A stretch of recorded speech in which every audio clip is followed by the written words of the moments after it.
I'm sorry, Roddy. I Yeah. announced your team for a second there. I was going to correct you on that one, Cats. I won't correct you on anything today, but I was definitely going to correct you on that one. Q-Lash, come on. It's not a meal over here, mate. All right, Golden Wall is going to be our first battleground. Now, this is obviously an interesting one. Golden Wall still plays out a little bit different than a lot of the other maps we've seen. We have seen some crazy openings here as well. But I'm actually kind of expecting Reynor to just play super heavy on the Link Bane here, double Evo, with a relatively delayed Spire.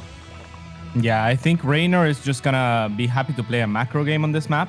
It is a map that a lot of Terrans like. I'm not sure really how Clem feels about it, and I don't quite remember how it went on the show match. It might have been one of the maps that Clem actually took. Yes, it was, if I remember correctly. And he looked clean at doing it too, so I'm really excited actually for this game. I think this map is a little hit or miss for Clem. I have seen him play some absolutely astonishing games on this map, but it's also super tempo based, and in general it's like pedal to the metal, let's go for a Terran player. But if Reynor is able to just throw that tempo off one time with like a 20 Zergling run by into the natural, into the main base, Clem is forced to turn around, then I think from that point on, this game suddenly becomes 10 times more possible. So I honestly think this is going to be relatively straightforward. Buckle up and enjoy the ride, I'd say, because I think Clem will come out guns blazing, and Reynor is looking for that one opportunity to get an edge. And I think if Reynor actually stabilizes on higher drone count, he's going to be more than fine. But it is hard for Reynor to play that traditional style of all those run-bys that we know he loves to do so much on this map. Yeah, and it's also up to Clem to let him pick up that pace, because Clem, I think, is most likely going to be taking the gold, especially if he's planning to start by playing bio here on this map, which is, I think, his specialty.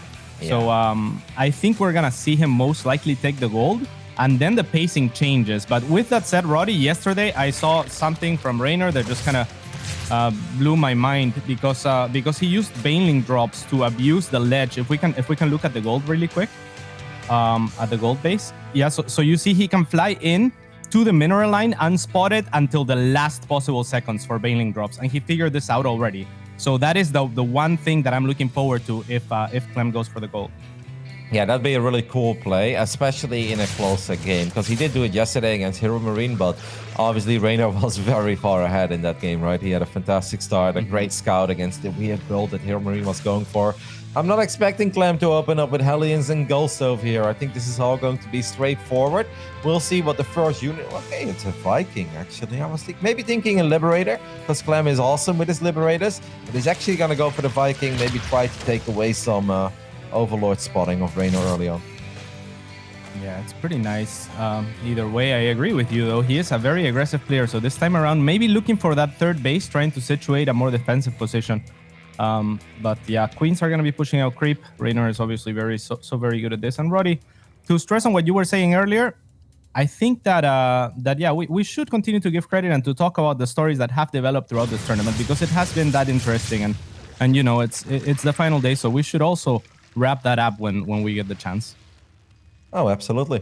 No, I think it's been a fantastic season. I really enjoyed it. Obviously, this was not planned in the beginning of the year, right? We were just supposed to go to Dallas and, you know, play 1 million games in 3 days, and we'll watch a couple of them, and then we'll see who wins. But instead, we got this. And honestly, as a diehard StarCraft fan, I've had an absolute ball, not just working the event, but also on my 3 days, just watching you guys cast, having multiple streams opening, watching some of the up-and-comers, right? Because, yeah, it's easy to always get excited over Clem and Reynor. Like, you know, people don't need me to tell them that they should get excited over these two kids because they're fantastic. But there are many more good players out there, and often all they really need is that extra bit of motivation, that one little success early on in their career. And I think this kind of a format is fantastic for players like that. Yeah, and one thing that's also super exciting for me personally is that, oh, all right, we have a Liberator and potentially the Hellion poke here. That's a lot of Hellions, no? 8 Hellions? Clem might actually get a little adventurous here. Liberator's obviously heading into the main base as well. Let's see if Clem really wants to go for it. It seems like the answer is yes, but Reynor's Zergling movement so far is so damn good. He didn't have many links, cats, but I love the positioning. Yeah, it's flawless, and I mean, it's rare that you really see Reynor take a lot of damage from Hellions, like even when they get into his base unannounced. So I'm not sure that I like the commitment here from Clem. I think he was hoping that the Liberator would pull an extra queen or two out of position, and then those Zerglings maybe would have had a much tougher time dealing with these Hellions. But the Liberator not getting much done in the main base either. It is still alive, so that's very nice. But so far, so good for Reynor. Just to put that in perspective, 6 Hellions went down for 3 drones and 15 Zerglings. That is an absolutely amazing trade for Reynor. Yeah, and the reason why you don't replace those guys is because, you know, the factory is going to be occupied by different units at this point, like tanks or things that are a little bit more important. There's a tech lab on it instead of a reactor, as you can see. So it's not units that you can replace easily. And so when you lose them, you're kind of giving up map control for a while. And that means your opponent can spread creep outwards really easily and kind of get that going for themselves. That said, Roddy, the gold is going to be a big swing for Clem, I think. Well, Kat, you already mentioned it a couple minutes ago, and we're getting it almost immediately. The first Dropper Lord is out on the map, and the first Banelings are morphing already. Now, there is still that Viking, but that Tom Cruise Viking, it's just kind of chilling in the bottom left side of the map. So that could have been very useful here.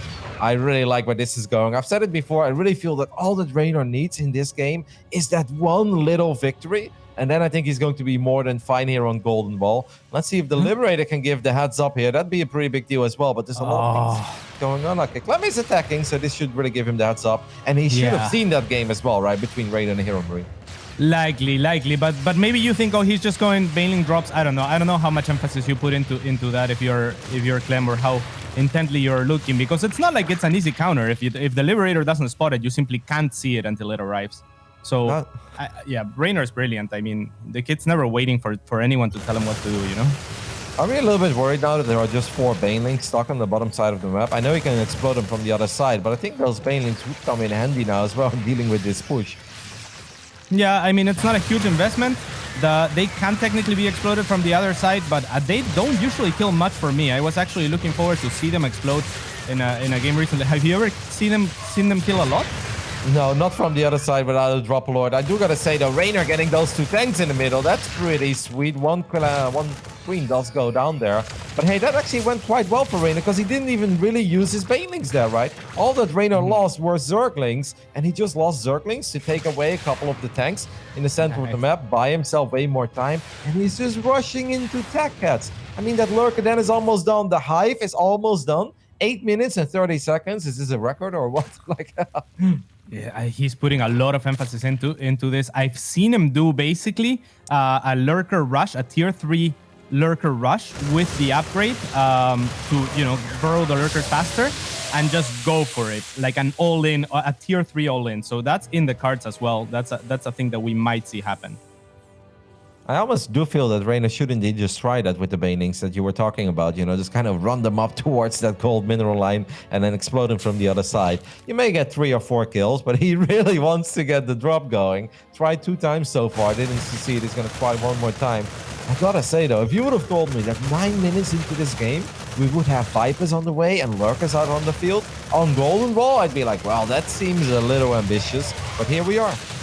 Yeah, and a lot of it comes back to that creep as well, and the Hellions that were lost early on, right, Roddy? Because the map control was so far out that Reynor kind of defends comfortably in the middle of the map, so he never had much to worry about. I love how Clem has been hyper aware that these Banelings have been stuck the entire time here. Yeah. Reynor has tried this 3 times now. I think at this point he just had enough of it and he's gonna explode them from the other side. Yeah, will it work? I want to see how many he killed, please. See? He never lost anything ever. Yeah, but Clem also pulled a couple workers away, to be fair, because he knew it was coming, right? Yeah. I saw Scarlet attempting at it, but she never got to it. I was really excited to see how many they killed. That was a pretty damn decent Widowmine connection there as well, but Reynor leaving enough units in the main base to make sure that this double drop is not getting too much done. He's got a Widowmine drop over here as well. I don't think we have any detection, so at least the mine will live for now and fire. I gotta say, yesterday we saw Reynor play this style, this map against Hero Marine. He was incredibly far ahead. So yeah, he looked damn good in doing it, but he did still end up losing his main base and struggled with drops. This game, he's not that far ahead, so he's definitely gonna have to play quite a bit better than he did yesterday. Otherwise, I think that eventually Clem will get the damage done that he's looking for with these drops, and he's gonna try again, and this time the main base is a little exposed. Yeah, and that's the thing, Roddy. I think what you bring up is excellent, especially because we're playing on this map. There's so many bases and they're so widespread that it's a very difficult map to be defensive with lurkers at. You can be aggressive with lurkers. I was hoping for a shove from Reynor, but if he's going to be defensive with them, Clem is the type of player that will find openings. There is a tank in range of these lurkers. The thing as well is that the Clem is an aggressive player. We know that sometimes he does lack a little bit of patience. Maybe this is just part of Reynor's game plan. He's like, I know that Clem doesn't have patience. I know Clem always wants to be out there, attack, drop non-stop. It's like, what if I just sit back with lurkers forever? He's just going to run into my lurkers and kill himself. Well, I don't know if it's going to be that easy, Cats, but that almost seems to be the game plan here. Yeah, and Loki, don't tell nobody, Roddy, but I heard that Clem might have been a little bit frustrated yesterday from those games against Serral as well, so it could play into this. Really? What was he frustrated about? He felt well. I think yesterday Serral made some mistakes that were, you know, here and there that were not very Serral-like in a couple of games. I think Clem also took note of those, and you know, he was like, hey, like maybe I played better. Maybe. I'm not sure. I really don't want to put words into his mouth. This is just a word on the street, Roddy. Okay? Okay. Well, I don't know what streets you're living at, Cats. My streets, they talk about potatoes. You know, I live in a village, but I wish I was in your neighborhood. Sounds like a fun place. All right. Seems like Reynor wants to get a little feisty at this point with his lurkers, moving off creep. Obviously, it's all about positioning. When these armies go up against each other, this is kind of a weird game. Like, I know Reynor was very fond of this style. He feels incredibly confident with it. But, oh, with a minus, he's going to blow up a fight. Oh, no! That's not good. That is not good at all. All right, and I mean, Reynor is trying to shove as much as he can with his lurkers, and they are very powerful positional units, but I love what Clem is doing, just keeping control of the middle of the map. He's not playing to the disadvantages that we assigned to him, that I would agree with you. I think a lot of the time he is overly aggressive. Right now, he's displaying a great deal of patience. And it's absolutely the right thing to do, right? Because the early game didn't really work out. It was unlikely he was just going to run over Reynor.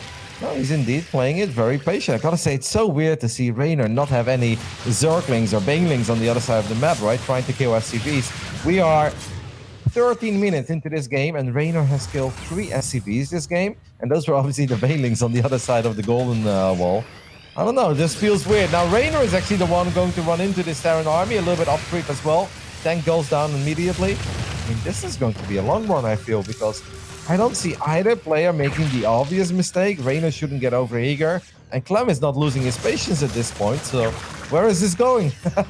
Yeah, I gotta say, Roddy, I mean, I really like Clem's position. I think that the start was all Reynor, but I don't know, he lost a lot of steam with those Baneling drops that didn't ever connect into the gold. And I think this composition, as much as I love it, and we talked about it, like it's something that he's pioneering, essentially. I'm not sure that this is the best map for it. It's just such a difficult map to pull it off.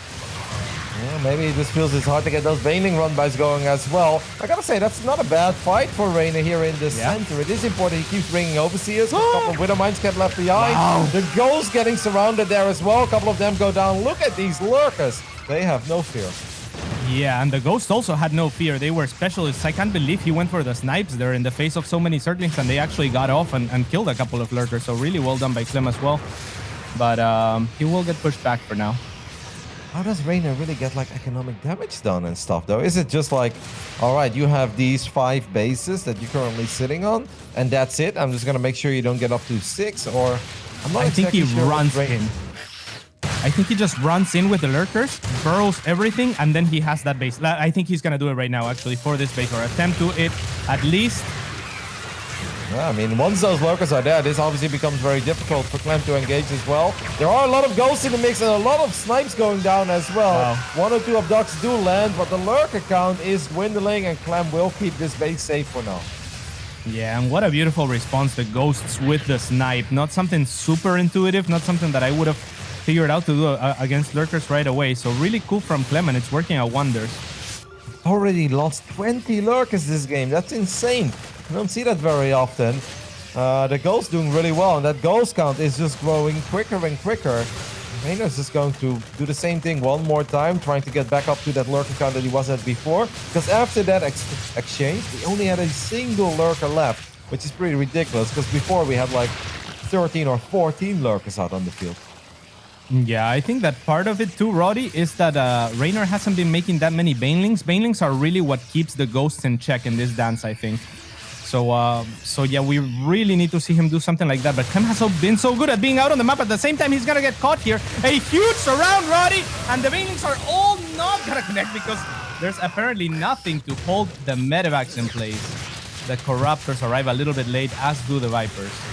Beautiful fight indeed, but I feel like Reynor wants more and perhaps needs a little bit more as well. The Liberators are going to go down, at least a couple of them immediately, as we do have advanced ballistics on the way. The ghost count, though, is so high. We saw a few more snipes go down, and once again, a couple lurkers went down. The lurker count is at 5 at this point.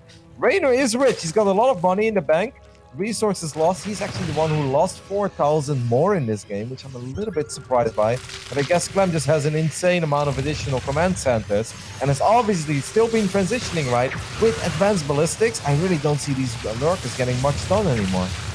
Yeah, exactly. The bank can be a little bit deceitful in this matchup because the Terran can reinvest a lot of their bank into those orbital commands, which will create more money in time and create a more expensive and stronger army in time as well. So yeah, Clem is in a fantastic position. This feels like he's got the better army, and he's still heading into a better army as well. He's still increasing the ghost count. The Liberator count is obviously going to go up as well. While Reynor has been stuck at this Lurker Hydraling Bane composition for a very long time, and unless we get some magical Baneling connections, I don't really see Reynor convincingly winning the fights. Yeah, I think it comes down to the map. The composition is all right, but it's not a composition that you want to fight head-on with. Basically, I think if the Terran opponent is spread around because they have to spread around their forces around their different bases, you hit one base that has the least amount of forces and kind of situate yourself. It's a very positional game that Reynor wanted to play, but I mean, he was out-positioned this time around by Clem. Yeah, but look at this army of Clem. It's training so incredibly cost-efficiently. We finally have a run-by. The first run-by, like 18 minutes into the game, it's going to get shot down by a couple of bio units that were left behind. Clem, at this point, is picking Reynor's style apart. And if Reynor wants to win this series, I don't really know if he can really do this every single game, because he had a good start and he did not manage to get it done. Clem just has the ultimate army against everything that Reynor was doing. And Cats, you mentioned Banelings before. For the last minute in this game, we had 0 Banelings on the map. Yeah, that is a little bit problematic. At the same time, they haven't been able to connect a lot of the time. Clem has been just so good about positioning, kiting with those Liberators, and I mean, look at the map, Roddy. Like, how do you even find space for run-bys, right? Like, the run-by from Reynor was so telegraphed through the middle of the map because there's not really that many paths to the main base of Clem on this map. Yep. So also very unusual to just not see any creep pretty much anywhere other than the bases that are being connected. Few more lurkers are going to get sniped here. Clem is displaying beautiful control with his army. This is it. Reynor really wants to clean up this force. He does have a couple of Banelings again. Gets a decent engagement here. Can the Corruptors and lurkers hold their ground? Perhaps the answer is yes, because the ghost count isn't that high anymore. So Reynor barely defends, but it costed him a lot. It sure did, and this is looking very difficult for him as Clem has continued to just establish his side of the map with a bunch of CCs. I mean, look, it's all red. He's already taken the bottom as well. Yep. Clem throws down a scan, by the way, at the bottom side. He's like, oh, you finally took that base on the bottom side? Let's start dropping it immediately. There are no static defenses there. At this point, Reynor has lost 11,000 resources more than Clem. And the biggest problem for Reynor is I don't see a proper way for him to get out on the map and be aggressive. Like, he's still in this game. I just don't know how he's supposed to win it. It is so extremely difficult. I actually have no idea. Clem has done everything right, has played the map beautifully, and Reynor just finds himself in a defensive position with units that you want to be sieging with, because otherwise you're just going to get picked apart. You have a tiny link counter here, but once again, there are a couple of bio units in position to deal with this, and Clem is making some progress. At this point, 7 Liberators out on the map and 12 ghosts, while we only have 4 Banelings, and Reynor is seriously starting to run out of money. He's going to go for it one more time, Cats. This is it. Reynor needs a massive victory here, otherwise this game is over. Yeah, and he's trying everything he can with a huge lurker flank as well from the back. He will sandwich the ground army and be able to clear that for now. So at least he regains some control of this position, but it wasn't a huge loss for Clem, I want to say. Clem was making sure that he could save a couple of those goals there, and he did a very good job in making sure a few of them got out there. At this point, Clem's army is a little bit split up. It's kind of all over the place. Lurker's trying to engage this tiny force as well. The Liberator count at this point is only 2. Well, we still have 11 goals though, and all that these 11 goals really need is just a little bit of additional energy, and then they'll be able to land a few more snipes. But I gotta say, that was a really important victory for Reynor, because if he didn't win that fight, I really think that's it. Curtain closed, let's get into game 2. Now we still have a real game on our hands, because obviously Clem is gonna start mining out the majority of his bases as well. Yeah, and what we just saw happen where the lurkers kind of zoned out the army of Clem at the top, that would have been perfect, like the type of move that Reynor could have capitalized on, say if the gold was still a factor. But the gold's already mined out, so he can't go and take advantage of that position. And, you know, it's so difficult now to create opportunities like that one, because, yeah, the map is starting to get mined out as well. Yep, that's why I think it's super important. Clem is establishing one more mineral line, and he is getting the one at 7 o'clock at this point, and I think that's a great decision. The Corruptors were trying to be annoying there, but they couldn't really get the job done. I think Reynor realizing how important this base is going to be. This is going to get wild. Clem is now going to attack the top side of the map, but I feel like Reynor has got some evil plans at the bottom. And the really cool thing is that other than the gold minerals of Clem, the wall has never been mined out, right? So it's really weird for these armies to get from the bottom to the top side of Golden Wall. Yeah, it could be quickly mined out by whoever wants to or benefit from it. I think it would be Reynor more than Clem, just because of the natures of the armies that we see at display. But actually, with this mined out, you can just use that. Yep, I mean, getting a couple of orbital commands would be cool here, but they are just going to go lift up for now. But hey, Clem is actually starting to struggle a little bit there. He's going to land a few snipes, though, on at least a few of these lurkers. Good scan there. Let's see if the Zerglings can get in. They get a surround, at least on the goal. Wait, you don't have personal cloaking, by the way. What is that? That's so insane. 22 minutes into the game. So that means a few more goals go down. Clem losing a few Liberators as well on the other side of the map. What a great way to start our final day of DreamHack Soccer 2 Summers Europe. Let's go, cats. It's a pretty crazy one, Roddy. I mean, Reynor might be back in it somehow if he can mine the bottom of the map. He's still behind in resources lost, but I mean, he could still make up for it, Roddy. This is still an ongoing game for sure. I'm really shocked to see that personal cloaking wasn't done yet. Actually, still isn't done. That must have been a mistake, though, right? With that many ghosts out. I want to say yes. I mean, when you make that many ghosts, you just have to have it, right? It's maybe an oversight. Yep. Yeah, but the goals have been pretty important. We've got 10 goals out on the map, and 46 goals have gone down so far.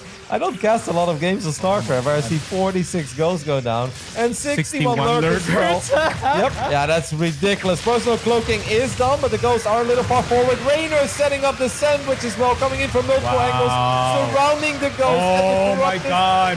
Take care of the Liberators. It seems like the answer is yes. I mean, heavy casualties on both sides, but completely resetting the ghost count. What a fight for Reynor. What an incredible fight. All of the Zerglings coming from the back to make sure that the units couldn't get away from the lurkers, so creates a great concave for them. And now Reynor on the counter offense. Unfortunately for him, you know, again, you would... What? Okay, man. I don't know about that one. But maybe try to go for the bottom. Even just like what I would love to see Reynor do, cats. I mean, there's this non-stop fighting happening at this point. Liberators trying to get good positions everywhere. I'd love to see Reynor split off like one lurker and put it behind the mineral line of the planetary fortress. And even that base, that's like the natural of the backdoor of Clem. Just splitting off a single lurker sometimes would be really nice. Could buy yourself a lot of time, and it's really annoying to deal with. I completely agree with you. I think if Reynor has the presence of mind, and I'm sure he has the actions to do things like that, that's exactly what he's going to need here. And we have another great engagement potentially for the Italian here. Maybe Clem losing a little bit of his composure. Wow, Clem is starting to lose a lot of his expensive units. The Liberator count is completely reset. Can Reynor take out perhaps the most important base that Clem has at this point? I mean, there's a couple Widow Mines there. It is a planetary fortress. Instead, he's going to turn around. He wants to keep chasing that army. Gets one of the orbital commands. That's cool. A few Liberators. No, Widow Mine dealing a lot of friendly fire there. Oh, no, that's not something that Clem can be using at all at this point. Yeah, and his bank is gone. A lot of these orbital commands are gonna start falling as well, so that is a little bit of a problem. And now Reynor has potential access into either economy of Clem, which I don't like, or the potentially sieging his main. Yeah, the one bad thing for Reynor is here that he's at 49 drones, so he really has to be careful. He can't really afford to lose more Hydras, more Lurkers, Corruptors. Those are pretty expensive units. But at this point, this game is getting so hectic. We see Ghost being misreadied, the Corruptors diving on top of the Corrupted or Liberated there. But that was a bit dangerous because there were a few bio units keeping those units safe for now. That looked super scary for Clem, but he didn't take crucial damage. And Reynor not paying attention. He's going to end up losing a couple of these Corruptors. And like I said, he's got 48 drones. I don't know if he can really afford to take losses like that. Yeah, I don't know who's winning this, Roddy. I'm trying to look at all the numbers on the screen, and I'm like, I have no idea what's going on anymore. I almost wish that Widowmine had been waited on to engage the Corruptors. Might have killed one more Corruptor, and at this point, it's the kind of thing that I'm looking for, is the very little things, because we're entering now a pretty low eco game, moving on forward. Yep. I do think that Clem's army got a lot better again over the last minute. It's really interesting that Clem at one point was like 11,000 resources more cost efficient. At this point, there is 1,000 resources different. Reynor is setting up another sandwich coming in from multiple angles, but the Liberators are set up, getting a lot of shots off, and the Corruptor count isn't that high. Can the Hydras and Corruptors take care of the Liberators? The answer is yes. The Zerglings getting a really good fight. There are Lurkers in the mix there again. I don't know how Reynor is sort of winning this fight, but that Widowmine saves the day for Clem for now. Yeah, or is he? This is so even. I mean, the resources lost basically didn't shift at all from that fight. Yeah, and now we're entering. I mean, the last two bases remaining are on the bottom for both players, right? Like, that's what it's got to be about. I'm not sure why they're even fighting at the top right now. I think that they're gonna unscramble soon and start looking to to contest that bottom, because that's what it's all about. And yeah, I really have no idea what's going to happen here. A while ago, I casted an absolutely insane game between Clem and Reynor on Eternal Empire, where Reynor lost over 1,000 Zerglings, and I was like, man, that's crazy. Well, cats, first game of the day here, 28 minutes of Golden Wall. We're getting there. 925 Zerglings have gone down. That is an insane number. Most definitely. I mean, this game, I think, gets a little bit easier on defense for Reynor's army comp, but at the same time, I'm not sure if it's fair to even call it the same army comp. There's only 6 Lurkers remaining. Any unit is so difficult to remake right now. I'm a little bit surprised that Reynor isn't taking the gases, or all of his gases at this point. Well, I think he's like, well, the Lynx have done great. There is a Widowmine there looking for a big shot, not getting the big shot yet, but there is another mine at the top that does get a big shot. One more Widowmine getting another big one at the top there. No. And these are units that Reynor just cannot really afford to lose. He's still at those 48 drones that I mentioned before. Those mines, 15 kills, 10 kills, one more with 20 kills out there. The mines are really doing the work here for Clem. Yeah, and it's games like this that really remind us how much the little details matter in a game like StarCraft 2. Because really, any unit right now pains me so much for either player. They cannot be affording to lose any expensive units or even clumps of inexpensive units. You know, it's insane. If you take a look at the income graph, it's been all Clem for the last 10 minutes in this game. There's this tiny dip there, maybe with a run by or something, but I really think that's kind of the difference here, right? Like, Reynor has been taking some spectacular fights in the last 10 minutes. The problem is Clem still has the better economy, and Clem is still working towards a very strong army, even though a ridiculous amount of goals have gone down. The Zerglings will not always save the day. They did it a couple of times so far, but you can't rely on Zerglings to really win every single engagement.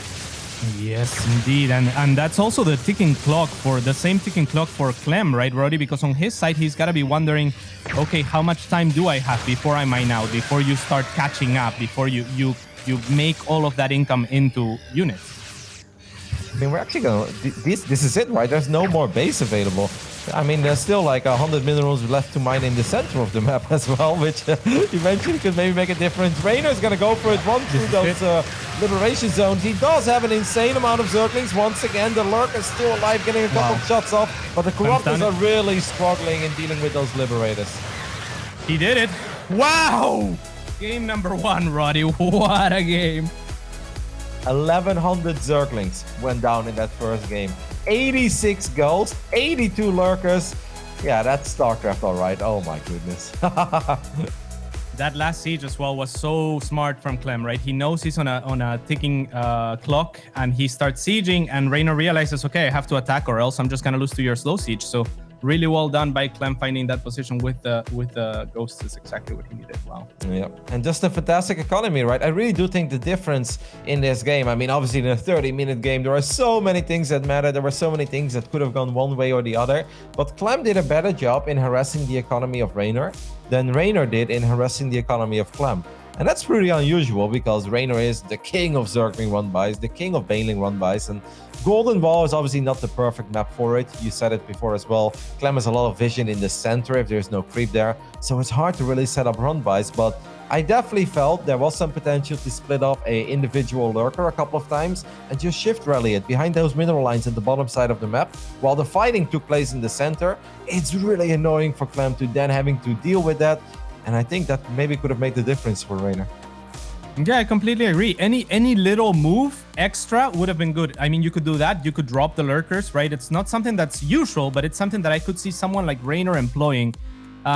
If that first Baneling drop goes off, I'm sure we have a different outcome because it was that close, right? Yeah, there's so many things that could have gone differently, but at the end, it's Clem with an amazing game one and well deserved too. I mean, he had so many advantages throughout the game, especially at the start. I was kind of getting scared that Reynor was a little bit too good during those engagements. You know, it's such a fun way to start the day because it wasn't just a great game, it was a difficult game to call, where it's like, Reynor is off to a really good start. This looks great. It's like, no, this isn't really working. Clem is just going to win. His army is better. And then it's like, Reynor is fighting back. Oh my God, is Reynor doing it? It's like, no, Clem is still doing it. Is Reynor doing it again? And then in the end, Clem did still hold his ground, did a fantastic job in replacing those goals, those liberators over and over again and non-stop expanding. What an awesome way to start the final day of the DreamHack StarCraft 2 Masters Summer. We're, of course, covering the European part at this point. Let's get it on for Game 2, as we have loaded into Everdream. Bottom left side, the Italian stallion representing Clash. It is Reynor.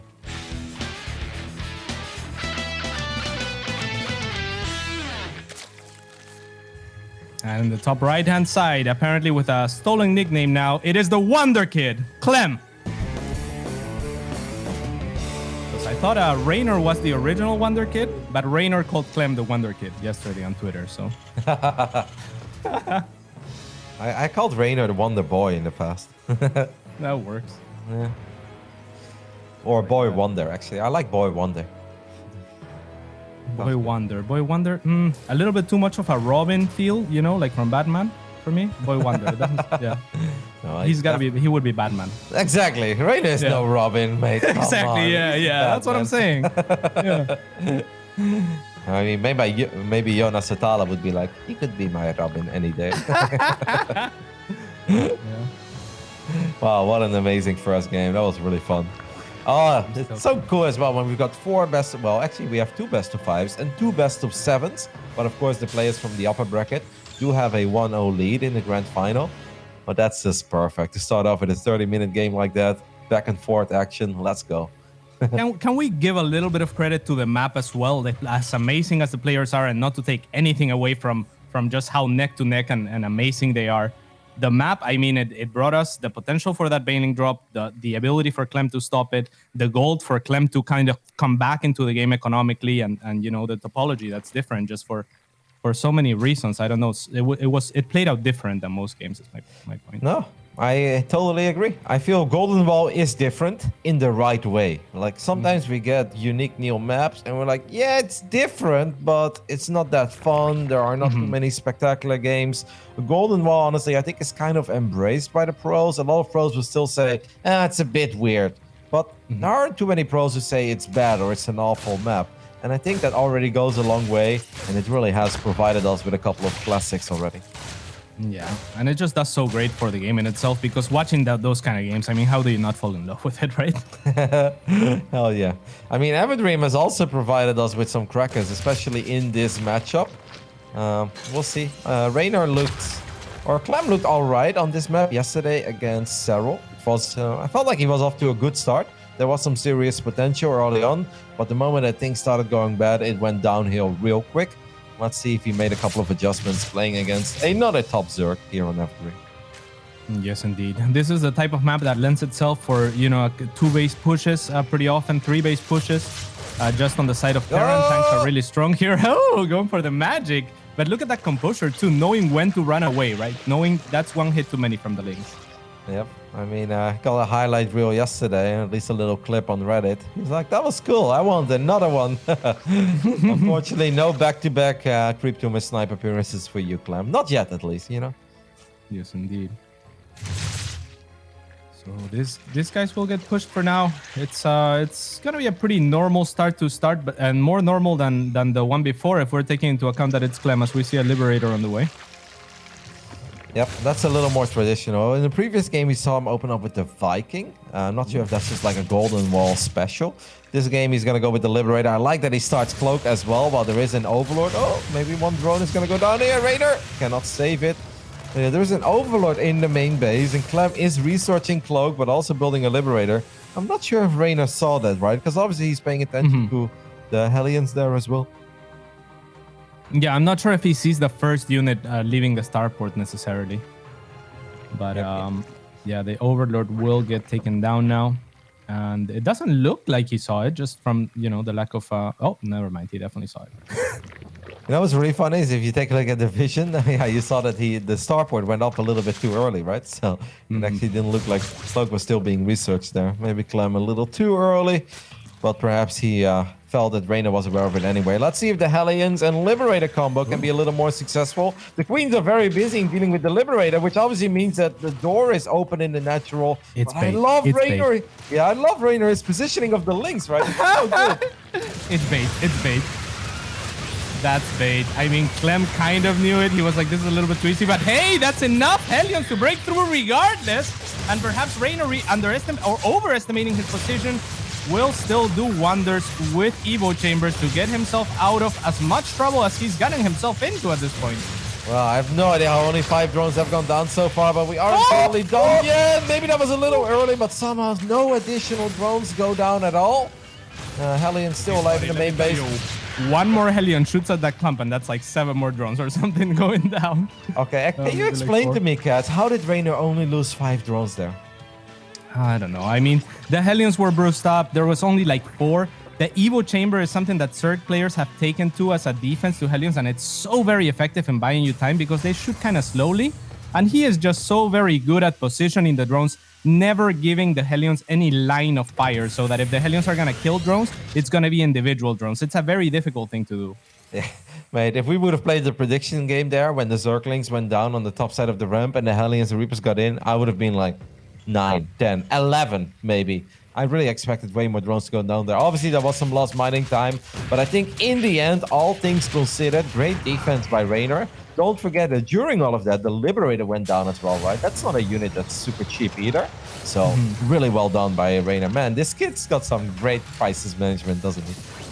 He sure does. And I mean, I love the trap as well. It was a little bit of an underestimation with maybe 1 or 2 queens in that same position. It would have been enough to clear the Hellions, because ultimately it's that underestimation that lets the Hellions in, and you don't want the Hellions in still, right? Yep. Reynor is also expanding immediately at 9 o'clock rather than going through the center or even taking the triangle expand. Do you like this? Yeah, I think it's a fine base to take. The forward 4th can be a little bit more exposed to those tank pushes. Nice ram by. This is more of what we expect. So many more paths on this map, right?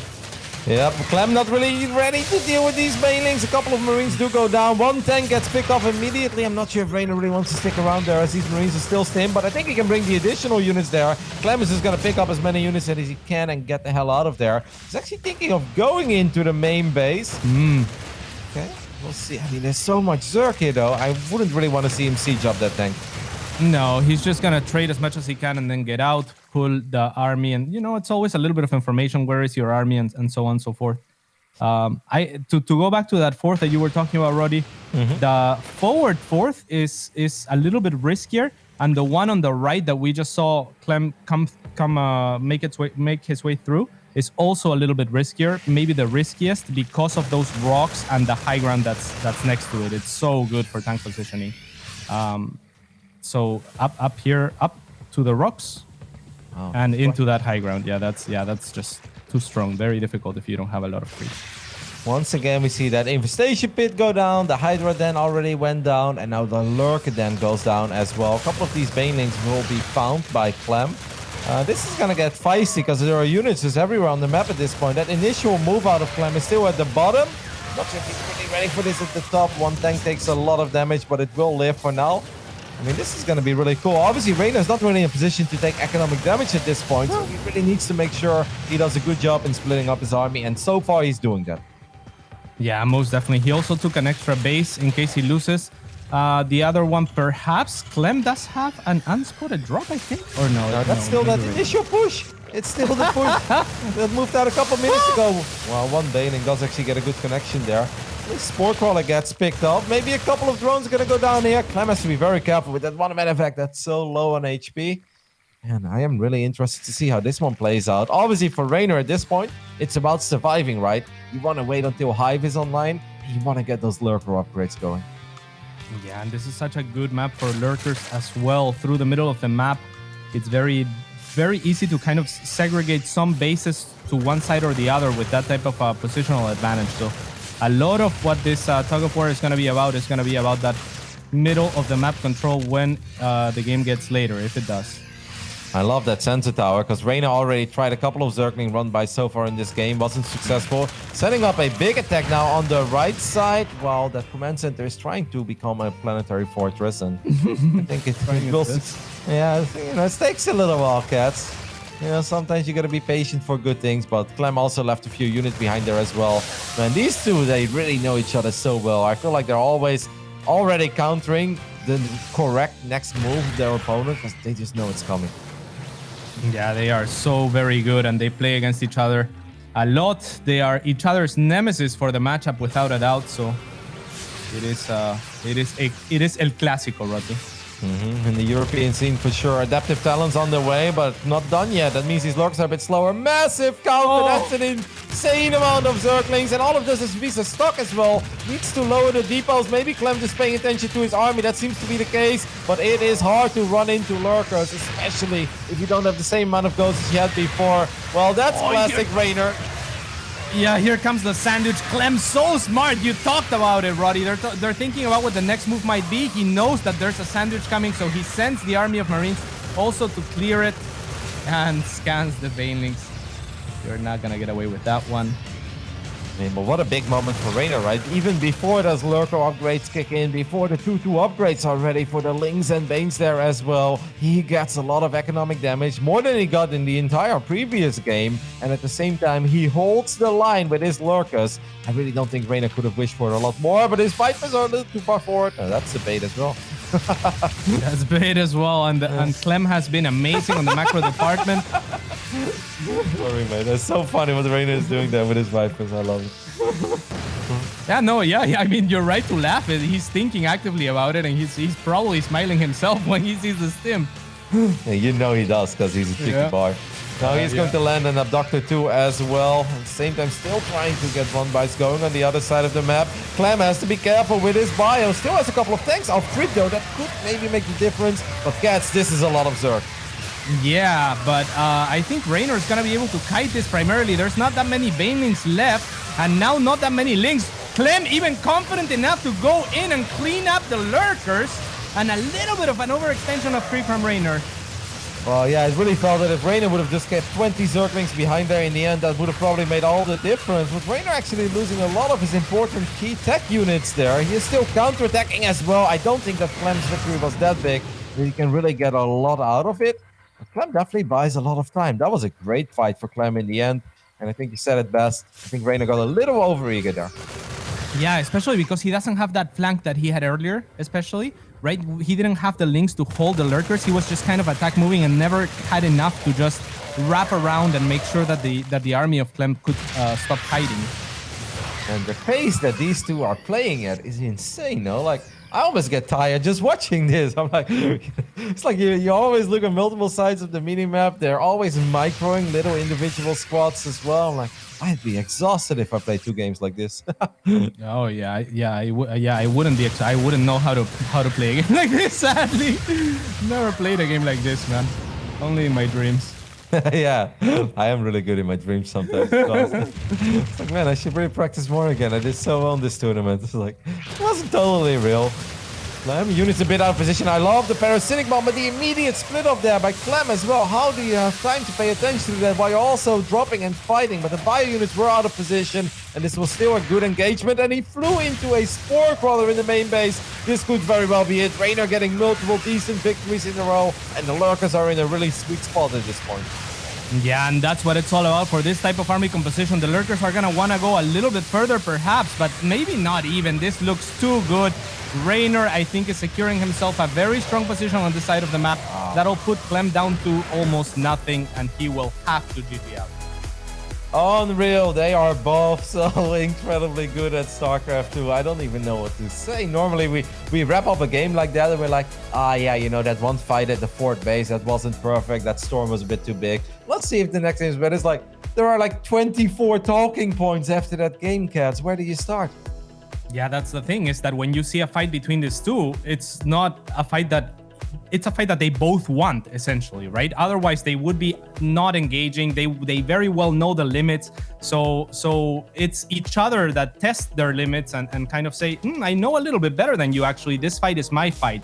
And, you know, it's just that much that they keep us on edge, because if they don't know, how are we supposed to? Like, that was a 14-minute game, but it didn't feel like a 14-minute game. Like, I've had 14-minute games where I'm basically get ready to attack with my carriers, and that's about it. Other than my adepts killing a couple drones, that's all that happened. I feel a lifetime of things happened in that game. It is honestly a absolute joy so far to watch Clem go up against Reynor. If you just joined us, guys, welcome. This is the lower bracket final. The winner of this series will move on to the grand finals of DreamHack StarCraft 2 Masters Summer. And that's where Sero is awaiting. Sero will have a 1-0 lead because he comes from the upper bracket. And then we'll be playing a best of 7. I mean, there are no winners, Cats, or there are no losers, I think, when you're a fan. Like, if we get Clem against Sero, that's amazing. If we get Sero against Reynor again, that's amazing as well. And I mean, the two youngsters, they're definitely showing us today that they're feeling it. Yeah, most definitely. What a series we have here. So we're loaded into the next map. It's a good one as well. One of the most classic looking maps for a change. It is on the bottom left hand side, the French Liquid Clem.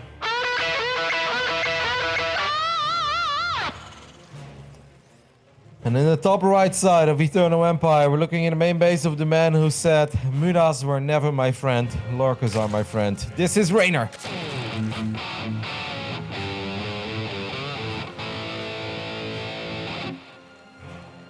That's just the thing with Reynor, is he wants to try every unit out, right? He also said if he was to give advice to his former self, it would be to stop going with the Lynx and start making more roaches at some point. Yeah, I heard that. Like, well, Lynx are great, but there are certain army compositions where maybe, you know, having 84 Zerglings out there is not the most ideal thing. I mean, imagine if somebody's like, hey, you know, I showed up a little late today. What happened in Reynor against Clem game 1? You're like, well, 1,100 Zerglings went down, 84 ghosts, 82 lurkers. I was like, cool. So, casual ZVT, yeah, sort of. Like, insane. Yeah, it's been pretty insane, Roddy. I love that he uses the star too, so cheerful. That's the decal. Oh, okay. Let's recompose here. Well, mate, it's Eternal Empire, so I feel like we've got a couple minutes before this one really gets going. But this is, I mean, you're calling this El Clasico because it really kind of is, right? The Clasico of 2020, Reynor Clem. It happens so often. But if you then have to pick a specific map between these two, it's definitely Eternal Empire. They've had, I mean, every game they had on this map in the past when they were like fighting each other every single week is like 27 minutes plus. And like at least 600 Zerglings go down. A couple of times over 1,000 Zerglings have gone down. Yeah, no. And it's often like it all starts obviously with that important fort base for the Zerg player. They often like to take the one with the rich Vespian geyser. Reynor is too good to lose that hatchery most of the time, unless something truly disastrous happened in the first 5 minutes. And then the game just kind of goes, right? Because Clem is great in like getting a defensive setup going. So he will always get a proper bio army out with a strong 3-base economy. And then Reynor is like, well, looking for openings and at the same time not trying to take any damage at home. Yeah, I think that you've described the situation for the map, I think, perfectly, because it is a lot of the time about that rich Vespin Geyser fourth. It, you know, if you're not perfect on your creep spread, if you don't have the setup there, it's kind of easy for the turn to get a good setup off of creep, and that's where it gets a little bit difficult. There's also a little bit of a high ground behind it, so that's usually a point of contention. It's also not particularly far away from the Terran base. It's a good rally for them, where, you know, they will clear a lot of the path of potential run by. So yeah, it's just a strong point of contention. No doubt we're gonna see it. I want to point out that even though Reynor did not invest in Overlord speed, he just got a pretty awesome scout off in the main base of Clem. Clem is opening up with a super quick third command center this game. Went down like 2 minutes and 30 seconds into the game or something. And that slow Overlord just kind of went in there, saw it, turned around, even survived for now. Cats, as our resident Zerg expert, if you're a Zerg and you see that somebody's opening up 3 CCs this early, is there like anything you can really take advantage of as a Zerg player? Maybe if you're Bly, you would, you know, push on some buttons and be like, okay, all right, like Roach Warren, maybe 2 Roach Warrens. I'm not sure what you would do with that, but Bly might. But for most players, I don't know. I think you just kind of chill. You go, okay, like I'm not being super all in, and, you know, press the drum button instead. Yep. So basically, just don't really change the initial plan too much, but know that you can squeeze out a couple of extra drones early on. And obviously know that you probably got some time and your opponent is not going to commit. So a little bit of a stateful peace of mind. Yes, indeed. That's exactly what it is. And it's much welcome, right? Like just a little bit of chill and spread your creep. Yep. I gotta say, I don't have a lot of chill in general in StarCraft, mate. Even in like the boring. No, but it's really funny because it's hard to explain to people at home, but if you're playing a competitive game of StarCraft 2, even if there is very little happening in the first 7 or 8 minutes, to the viewers at home might be like, oh, you know, they're just chilling, going drones. If you're playing, you're super focused and you're on the edge of your seat because you always feel that the first impactful thing is about to happen at any moment now, right? So you're always on the edge, you're keeping an eye on the mini-map, you're making sure you don't make any split-ups. And whether you're fighting or not, sometimes the games where you're not actually exchanging and fighting are even more nerve-wracking, right? Because you're like, all right, it's happening any moment now, any moment now. Well, if you're just exchanging, microing a couple Stalkers or Zerglings around, then you at least kind of know what's happening. But sometimes I think the slower games are the most nerve-wracking. So I think a scout like this early on does really help to at least know, it's like, okay, I'm actually properly safe, at least for a minute here. Yeah, and that's exactly what makes so many of these players so good, is that they're good at gathering information. Like when you talk about Reynor, about Clem, about Serral, that's one of the things that they will all have in common, right? They're always doing these little pokes. They always want to know, because otherwise, yeah, anxiety is gonna eat you alive. We have a full colored and lighted up map, whereas these guys are playing kind of blind. Here's the first contest onto that fourth base, a full HP and full energy queen, but not without retort. Exactly. There were Hellions already looking for those Zerglings in the bottom right side, but the fact that Reynor is getting so much damage on this early is nice. Gets the wraparound there as well. This is actually not even that bad of a fight for the Zerglings. A few additional Marines go down, 1 or 2 extra SCVs as well. Clem was looking for it. He sent 4 Hellions to the bottom right, but he brought him up north just a little too early. Getting a queen is nice, but I think in the end, Reynor is going to be more than satisfied with that run by. And look at the mini-map, cats. Reynor is like, that's good. Let's do it one more time, baby. Yeah, he's one of the players that will do this, that will find an opening, that will find a weakness and exploit it multiple times, and he won't give you time to adjust or time to think about it. I think it's so difficult to play against a player like Reynor for that reason. Yep, Clem is probably starting to feel a little bit annoyed. He's going to take the high ground here. That's very nice as these Hellions get a couple of shots off. Reynor's drone count is actually like a tiny bit low, but at the same time, Clem's economy is also in shambles because quite a few SUVs have gone down already. With this rich Vespian, guys, if it goes up and running, Reynor's still going to feel good about where he's at in this game, because often this fourth hatchery is really closely contested. Reynor did not have a lot of trouble so far keeping it alive. He's going to engage the army, and at the same time, he's setting up the run by, I think, again on the bottom side of the map. Or he's trying to sandwich, but there is nothing to sandwich. Yeah, it must have been a little bit of a misclick. I would have liked to see him run in or at least test the waters, But look at that. Clem might have been ready. Maybe Reynor was anticipating that Clem would have this much. Now gathering all of his forces is gonna get a little bit of a surround, or at least attempt at it. If he can't, those banelings are now gonna connect. Beautiful focus firing from Clem. But there's still a lot of additional banelings. The SCVs are a bit clumped up. The banelings turn around. They want to connect with the Marines, and they will connect with the Marines. But is there anything left for Reynor? A few extra Zerglings were ready to show up. They do not commit. I think the main reason why Reynor didn't go for it the first time is that he expected Clem to rally reinforcements towards the top side, and then he would have obviously had a great engagement, right? Because he would come in from multiple angles. That actually didn't happen. And then Reynor's like, well, let's just actually attack and let's see if I can get something done. At this point, Clem is actually getting a little more aggressive. Reynor did obviously throw away a lot of units, but his economy is insane, and he's looking for more damage. Another Zergling counterattack. I almost think the best thing for Clem to do is just to push the issue right now, fight on the other side of the map, but he is going to turn around and catch. That is exactly what Reynor wants, because look at the economy that the young Italian is working with at this point. 93 drones, are you kidding me? Yeah, he's really in the driver's seat, and you're right. That's exactly what he wants at least. But I can't blame Clem from pulling back, because if he commits at that point, then the game will be said and done in that next fight, and it's unlikely that he would have won it. I mean, there's creep now protecting that fourth base. You think he's getting carried away, man. Like, it's a few too many drones at this point. He made like 6 more. He's at 99 drones pretty much. He just kind of needs to survive. If he survives it, then obviously it's going to be great. And those maining connections were actually quite juicy, but I feel like Reynor was pushing it a little too hard there. He was already in such a good spot. I was actually a bit worried because Clem's actual army supply was bigger than Reynor before that exchange just happened. But those banelings giving Reynor a bit of extra time. I guess he's going to be okay now. Yeah, it's deceptive also with the banelings. They're pretty, you know, they don't enhance your army supply, but they enhance your army by quite a bit. The creep is the important thing here. Now with the Hydras joining the fray, it's so difficult to break a Hydra Zerg player on creep if you're Terran. But to Clem's credit or advantage, perhaps, it doesn't seem like Reynor has that much remaining. No, he doesn't, but it's indeed the creep, like you mentioned. And it's also very easy for us to analyze everything. Clem doesn't know if Reynor is setting up another 360 no-scope baneling surround, right? And if he then gets surrounded, we're like, oh, that's so sick by Reynor and a bit over-eager by Clem. Clem doesn't know what we know. It makes sense that he's a bit scared. He's going to try to go up to 4 bases, but Reynor is already here to deny this as well. A Widow Mine did burrow, but did not actually connect. The Queens are left by themselves, though, so that's awesome for Clem. Yeah, getting all the Queens there is pretty good. And he is once again taking some economic damage at home. Yeah, but look at how good Clem has been at never stopping producing to SCVs, rather.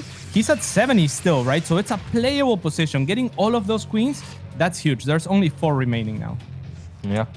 Actually, it's a bit surprised that we don't see Reynor immediately queue up a couple Queens, right? Okay, he's going to make 1 more additional Queen. Maybe it just feels like it's all about the Hydra Lurkers and Banelings at this point, but in a couple of those fights before, I think transfusions on Lurkers really make a very big difference. Yeah, the Queens can be pretty nice to have. Not sure that you want to remake him, but he does have a lot of bases to inject as well, so I think that's his main priority at the moment. And also creep, right? Like, you also need the creep, so yeah, that's a big one too, actually. That's where I am scared that he will be hindered with just the 4 or 5. Clem is getting a pretty awesome fight here at the bottom right side, or center right rather. And that hatchery is going to go down. It will get cancelled. At the same time, Clem is going to see if he can get anything done on the top side of the map.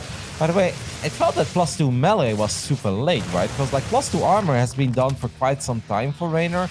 I mean, there have been a lot of things happening, so I really wasn't paying that close attention. But I have the feeling that he kind of forgot +2 melee, because armor has been done for over a minute, and that can't possibly be part of the game plan. Yeah, that is not unlikely. He is also researching the +1 attack for the ranged units, for the Lurkers and Hydras. So he's a little... is he on triple Evo or on double Evo? I think he added a... Triple. No, he was on double. Oh, triple. Okay. Yeah. Then, yeah, I think whenever he added that triple Evo was when he started upgrading. I'm not sure if he forgot or just prioritized the +1 attack. Yeah, that's possible as well, actually. I mean, with a few more Lurkers, this base is still pretty safe. I mean, I'm thinking of maybe trying to get adventurers here into the natural. I don't see any Lurkers here, but Lurkers are coming in from the left side. Maybe Widow Mines can get some good work done. The bio units feel very exposed here, cats. I think Clem needs to get the hell out of here. Yeah, and he's gonna have to pick up. I mean, it's the one thing that I like though for Clem, Roddy. He's situating himself in a nice defensive position. He now has the sensor towers going. He's still being very active on the map, and the creep spread is nowhere to be found. Oh my goodness, this is StarCraft. This Clem is running into one more mineral line, but now the Vipers are out. I love Parasitic Bomb. I've got a little obsession with Parasitic Bomb. I think it's so good, and I like to see Reynor just getting rid of some of that energy as well. If you're not getting ready for a big game-ending fight, you may as well throw out a couple of those Parasitic Bombs. Be annoying. I gotta say, so far, Clem did an amazing job in splitting off the one medevac that's impacted by a Parasitic Bomb each and every single time. When we get another one, and Clem is good at that. Jeez. He is so very good at it. I mean, we saw Hero Marine really struggling against those parasitic bombs yesterday. I think because he's so macro focused, and we see the opposite in Clem, he's always looking for the next level play. I actually find it so hard to always select the right air unit, because air units tend to clump up a little bit here. Clem is attacking on the top side, while Reynor thought of getting a little adventures here at the bottom. But maybe he feels like he wants to clean up this army at first. I don't know, Clem, if you can run into that. That's like 7 lurkers. That's a little too much for that low HP bio army. Yeah, 7 lurkers in a concave, but the bio army will at least make its way out of here. It can still pick up and get out before any air units come to shut it down. And that is one department where Reynor seems to have been lacking. He does have very few Hydras and some Vipers, but gonna need to have a little bit more to contest this medevacs, I think. You know, I do think that compared to the first game, Reynor's doing an amazing job in always bringing overseers with each and every single fight as well, right? I felt like in the Golden Wall, a lot of the time, the Widow Mines, they fired, they survived, and they would eventually fire again. That's not really happening so far. By the way, the Lurkers in the Zelnaga Watchtower. Okay, he did just burrow them. I was looking at them before, and then I saw the army of Clem moving in. This is kind of crazy for all of these Lurkers to just be here, though, right? Yeah, and they should have been on hold position, if I'm being honest, Roddy. If they were on hold position, they could have cleared that entire army of Clem. Because he only scanned reactively there. I had the feeling that he first didn't even have them burrowed. All of them were on burrowed. Yeah, and that might have been what it was. Yeah, and then he's like, never mind, that army's getting close. Gonna get the hell out of here. Advanced Ballistics is done, I believe, for the Liberators. That's, of course, going to give these Liberators a bit of extra range, and it really makes it a bit more doable for Clem to fight this army straight up. But in this game, we don't have any gulls. Yeah, this army from Reynor is trapped, though, and Clem is going to be able to trade efficiently against it, which is not something easy to do, but not at no cost. Reynor is so good. Recognizes that his army is trapped and just forfeits it to gain position elsewhere. Yeah, I mean, there's so many fights happening at this point, but Reynor has to be a bit careful with these Lurkers as well, because there are Liberators. Clem is not scanning, though, because he's out with an army in the center. He's fighting in the left top side as well. There are so many things happening at this point. Another Parasitic Bomb gets casted as well. Liberators should go down here easily, and I think Reynor will at least defend. And Clem is still struggling with these Lurkers. But hey, if he throws down a scanner or two, these Lurkers are in a bit of trouble. Yeah, they could be trapped as well, so Reynor wants to get out as soon as possible. This is how you use this army composition, or at least how Reynor tends to use it and has shown great effect to it, is, you know, running in and taking one of those positions, basically clearing any static buildings and whatever CVs are in the area. And that's, I think, how he's gonna want to look for his advantages. I love how we just like jump to a base and it's like there's 4 command centers there. We're like, all right, so that's where a couple of the minerals went. Reynor is now going to add the Spire, which I do think is a great call, because that Liberator count is getting a bit scary and he doesn't have that much anti-air, but these Lurkers have done a phenomenal job. Reynor has been trading very efficient over the last few minutes. This planetary fortress is in all sorts of trouble and will go down. Those Liberators are going to get abducted as well. There are barely any anti-air, but a few Hydras will be enough. And Cats, I think this is going to be it. Another sick game by Reynor as the young Italian takes the 2-1 lead. Incredible. I mean, basically knowing when to throw away Lurkers, by saying, you know what, these Lurkers are so difficult to dislodge that you need a big army. And when you come and dislodge it, I'll give them up, but I'll know where your big army is. And that's when I push in somewhere else, right? That seems to be his game plan, more or less. And he's just so very good at capitalizing. We're going to head over to a very quick break. After that, we'll be back with Game 4 between Reynor and Clem.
And we are back once again in this amazing best of 5 series between two of Europe's best.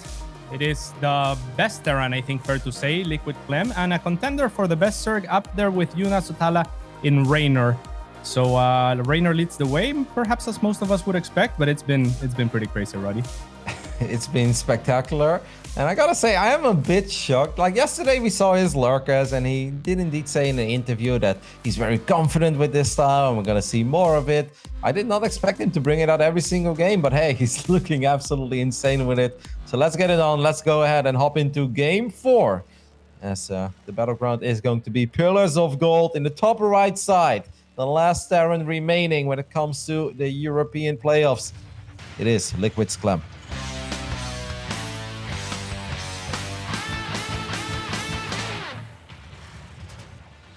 And looking to close it in this map, in the bottom left-hand side from Clash, it is Reynor.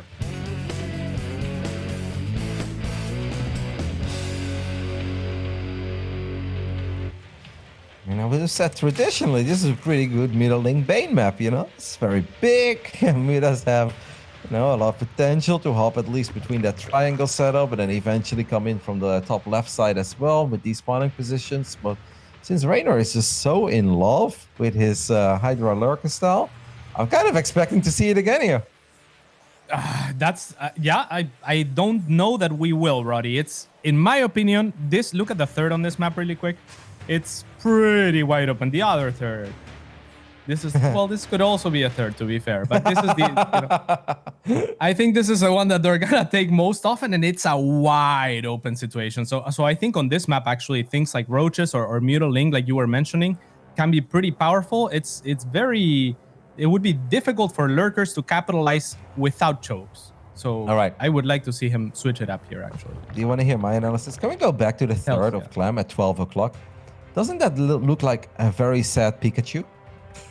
You see that? The 2 dots and a little nose? Like if you can I'm gonna find it. Can we zoom in the sad Pikachu? Yeah, look, it's... I am not seeing it. You don't see the 2 eyes and the nose? Come on. I really want to. I mean, I see multiple eyes and noses if you see so. If you see, I'm not sure where it is. I am sure there's a Pikachu in there, though. I'm gonna be looking for it. Well, I'll be honest, it's questionable if there's a Pikachu in there or not. But the moment we took a look at it, I'm like, hey, I've never seen this before. That looks like I think I see it. I think it's a Pikachu with like a scythe, right? Like it's like a Grim Reaper Pikachu. Yeah, I mean, obviously this Pikachu went through something, right? Like it's in outer space. That's for sure. All right, we've got the Reaper hopping into the natural. Obviously, getting a drone kill here is the dream for every Terran player. And Clem actually gets pretty close there, but does not get it in the end. Sometimes they cancel it a little bit too quick, and I kind of thought that was going to be the case here as well. But Reynor says, nope, nothing to worry about. Yeah, I mean, I think Clem could have committed for it, but risking his Reaper might have gotten him a drone, but lost the Reaper or something like that. Not a thing that he decides to go for, but it definitely looked scary. A little bit more action here in the early game between these two. Let's see if Clem is going to go back to his Viking of game 1, or if we're going to see that Liberator again. Obviously, in the previous game, he went for that super quick third command center before the Starport. That is not happening this time. So Clem is showing us that he wants to be a little more aggressive again. You know, it was really funny because I think one of the key moments early on was that very first Zergling run by we had on the Eternal Empire. And Clem actually sent his Hellions to the bottom right side, just knowing, oh, okay, the Creep Tumor does get picked off, but the Reaper goes down as well. So I guess it's kind of a trade. He just knew. He's like, I'm playing Reynor. Reynor always does that. Wow, we get the Medevac this time, by the way. Ooh. But he just barely missed it. And I think from that point on, Clem was always a bit behind in that game. Yeah, this Overlord is pretty cool as well, because if we're going to see a drop from those Hellions, that's one of the paths that they're going to want to avoid. So that's a mental note that Clem is going to have to keep in mind, is where that Overlord is. But actually, the Hellions are just kind of run in. So I'm not sure what the medevac is for. I'm not sure what the medevac is for either, but I find this super uncharacteristic. That Overlord spots the medevac as well, but yeah, what is that to really drop at this point? We've got 2 more random Hellions, but they're going to be in a bit of trouble as well, Cats. They won't get surrounded, at least good movement there, but they're going to take a lot of damage. The Queens are there on the left side as well. Not a single drone went down, and now you have 2 Hellions. I mean, yeah. Okay. Now we have 4, so So Clem had a backup plan there. It's okay to lose the first two, I guess, Hellions. But he's flying through the Overlord that he had already spotted, Roddy. You can't unload anymore. There's no way. All the Zerglings are already in the main base. Don't forget that a couple of these Hellions already took a beating. No, Clem, I don't really like to see him go for this. Okay, gets a couple Zerglings. Just don't go crazy. Yeah, definitely can't dive into the mineral line here, but yeah, it's a little bit of an oversight there for him, because I think he could have made the mental note of that Overlord and played around it. Yep. I'm going really crazy here. This basically means he made 8 Hellions in this game. 2 of them obviously gone down. Now we do see that third command center go down as well. Obviously, Hellions always provide some map control and some map vision. Slowing down the creep threat is nice, but at this point the queen count is pretty high, so 1 or 2 creep tumors, it's not really going to make the difference. Clem still wants economic damage, that's for sure. He's going to try his luck one more time. The Zerglings are out of position. There are plenty of Zerglings still. And the Spore Crawler putting a lot of damage on the medevac. Barely survives. Not the opening I think that Clem is looking for, Cats. Yeah, it's a good attempt at a gut check, and I mean, many other players will not react in time, but Reynor is one that you can count on. Will be on top of it. Got a little bit of a Liberator. Harassing a middle line of Reynor as well on the bottom side. I love that Clem immediately turns it around. He's going to try to get a few more shots off. At least one drone goes down. Most of the queens out of position. Don't forget about the Hellions that are coming in as well from the right side here. Yeah, but they alert him by killing that one creep tumor. I mean, it's probably worth it to kill the one creep tumor anyway. But the Hellions are not going to find much damage, and it's been a pretty good defense for Reynor so far. Yep. Grand total of 2 drones have gone down. Yeah, and like you mentioned, it's not a small investment, right? A lot of Hellions were produced on the side of Clem. That Liberator is a starport time, right? That doesn't allow for him to do too much. That medevac as well at the start, so it's yeah, it's not brilliant, but it's far from gone. Yeah, of course. We did, of course, have the double Evo for Reynor going down before the lair, so those upgrades are going to be real quick for Reynor. We'll keep a close eye on his +2 melee this game, because that was a bit of a mystery to me. We have a Baneling that's go down as well. Reynor producing a lot of additional Zerglings at this point. Feels like he's had enough. Maybe wants to surround these Hellions or go for his first proper run-by of the game. I gotta say, though, economically, Reynor's been in a great spot in these first 7 minutes. He surely has, and now it's a Hydra then, Roddy, and the Infestation Pit. So you were right, he's going for the Lurkers yet again. And I think he's gonna look for a timing attack most likely with them, just seeing how fast the Infestation is to follow that Hydra then. We've seen similarly timing Infestation Pits, not sure if this fast though.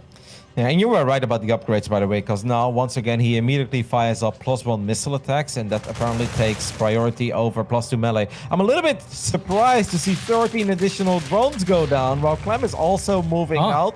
Now, obviously, we do have a lot of Zerglings out on the field already, but this could be a bit dicey, because the Baneling count is 0, but we've got 75 Zerglings. And that is going to be more than enough. 75 links, and medevac goes down to the queens as well. Oh, and wow. just like